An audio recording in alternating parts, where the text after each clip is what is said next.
Our Meet the Mayor ongoing segment continues with St. Catharines Mayor Walter Sendzik joining us to discuss his city.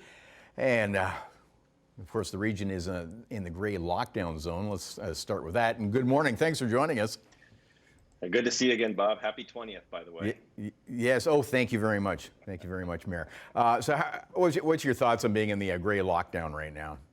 Look, it's frustrating for folks to still be in the gray lockdown, and that's understandable. But I think what we're looking to do, Bob, is balance the risk of increased infections due to a new variant and the lack of access to vaccines. So when you have a lack of access to vaccines and you have the risk of a new, more spreadable variant coming into the community, you got to stay really cautious about how you move forward with the reopening. And so while this is a struggle for a lot of folks, it's also an opportunity where we want to make sure we get it right today so that we're not back in a lockdown 4 weeks from now.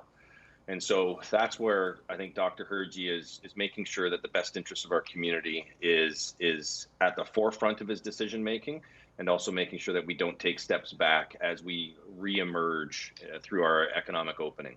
Yeah, the numbers are starting to go the right way. Do you think the tourism factor was something to consider here with an influx of people coming in? Well, they are coming in. I was in Niagara Falls on the weekend, just did a drive through, and just like most people wanting to get out of the house and drive around for a bit, and I went to Niagara Falls and surprised by the number of people that were there. But Bob, there was nothing that was open, so they were just there to look at the falls and walk around and then drive back to wherever they came from.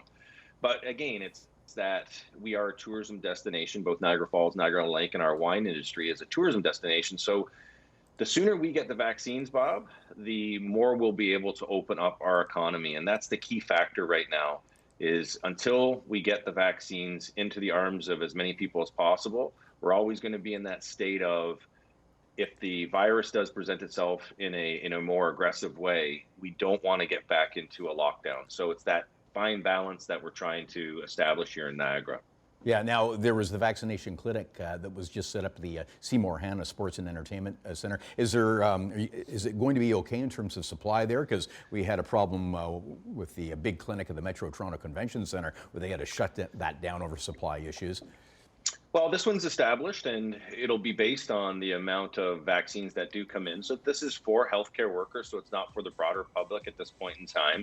But you're right, it comes down to the vaccines. If the federal government continues to not be able to access the vaccines, then the provinces can't distribute them to the areas that need them the most. And so we're seeing now that the feds have finally gotten the sort of vaccine strategy under control, hopefully, and with that, hopefully in the provincial side, getting the access into Niagara. Because, Bob, we have been behind in terms of our provincial allocation, so we need to catch up, and that's why we are in this gray state that we are right now. So we're hoping to see red and orange in the future, but we got to make sure we're protecting our community first and foremost. Okay, let's talk red wine and white wine and ice wine.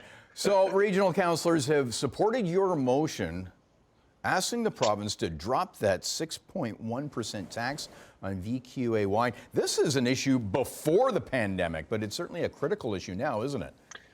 Well, if the governments are focused on building a stronger economy after COVID, then these are the kind of moves that they're going to need to make. And so the removal of the 6.1 taxation rate on the tax rate on VQA wines isn't something that needs to be done, because it's an import tax. And so we're not importing these VQA wines into our community. They're already here. They start in our farms. Right. They end up in bottles. And so but there's imports that aren't paying that tax, right?